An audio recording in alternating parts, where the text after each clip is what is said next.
It's the holiday season. Happy holidays. Let's take a trip back to Jim Beam.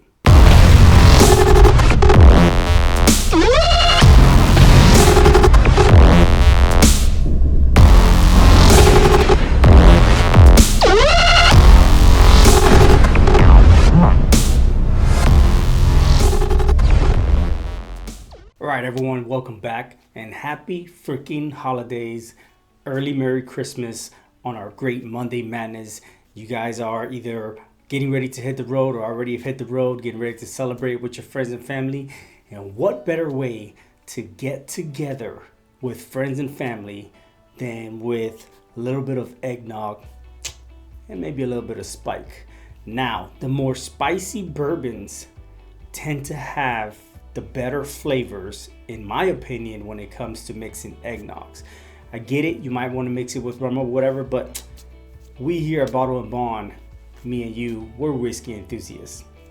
We don't like rum, we like whiskey. And today on Monday Madness, I want to take you guys back to Jim Beam. Specifically, we're talking Knob Creek. Knob Creek 100 proof comes in at, of course, 50% alcohol by volume. The typical age statement that they used to give the 100 proof was a 9-year age statement. It is no longer there. The mash bill of the 100 proof small batch from Knob Creek comes in at 75% corn, 15% rye, and 10% malted barley. I won't hold you guys up any longer. We already know that this is bottled by the Jim Beam Distillery in Claremont, Kentucky. Let's open it up. Damn.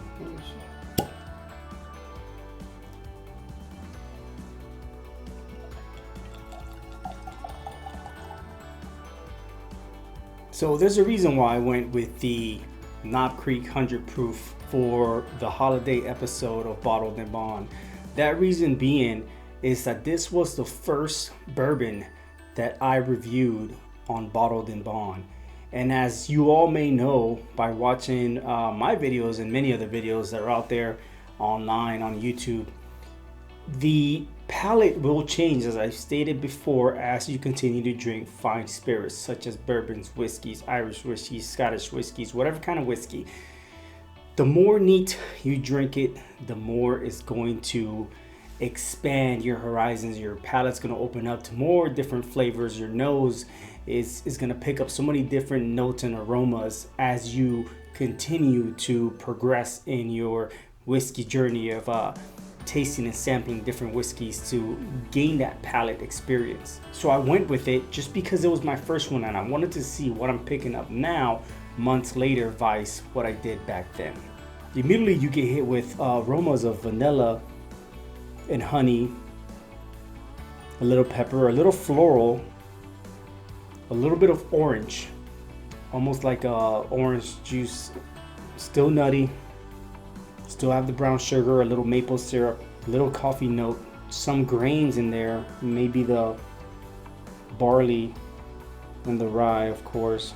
You don't pick up the corn like you would in a regular corn whiskey, but you could tell that it's there exactly at 75%. Very small hint of some kind of mint julep or some kind of mint flavor. There's so many different aromas that you can pick up from a great bourbon, and Knob Creek has always been a great bourbon for me, a go-to, especially being that I visited Jim Beam, and I've expanded my palate, and I'm not really going for their lower proof bottles, 80/40s, but the fact that they can claim the Knob Creek brand is still surprising to me. It's amazing, and I'm never gonna let go of this. I'm pretty sure Knob Creek will always be a go-to for me, along with Woodford Reserve and many other bourbons out there that I tend to typically go to whenever I'm wanting that peppery, spicy bourbon aromas, such as Evan Williams and Old Forester. I know Jack isn't necessarily a bourbon, but the flavors and the mash bills of a Jack Daniels are very typical and alike to a good fine bourbon. Very peppery. The 100 proof makes it to where you get a spike of the spiciness right away, mid palate, and towards the end. You get it the whole way. It doesn't linger as much, but you get it the whole way. Very spicy.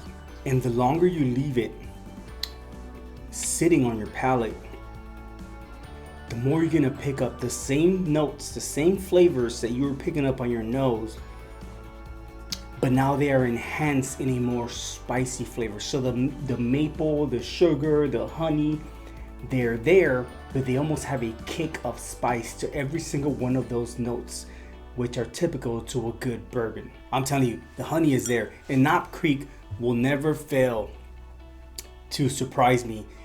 The longer you continue to expand your palate, the more you're gonna pick up. Revisit those whiskeys, revisit those bourbons, and come back to them and just experience a whole new life. Even if it's a bottle that's been open, still with the cork in it, for 6, 7, 8 months, revisit it. I promise you, it'll be completely different, and you're gonna pick up so much more, and maybe even some other different things in it. Nonetheless, Knob Creek small batch 100 proof will forever have my vote. Go ahead and check them out, and make sure you check out the Jim Beam Distillery if you're ever down in Kentucky. One of my favorite experiences, aside from Maker's Mark, was the Jim Beam Distillery. Thank you guys for stopping by again on another episode of Monday Madness. Go ahead and hit the like button if you like what you've seen. Subscribe if you haven't done so. If you want to see my first review, go ahead and click on the video right here and check out my first review of this. Compare them both and let me know what you thought. Nonetheless, I'm Ozzy. That's Knob Creek 100 proof small batch. And this is Bottled in Bond. Cheers.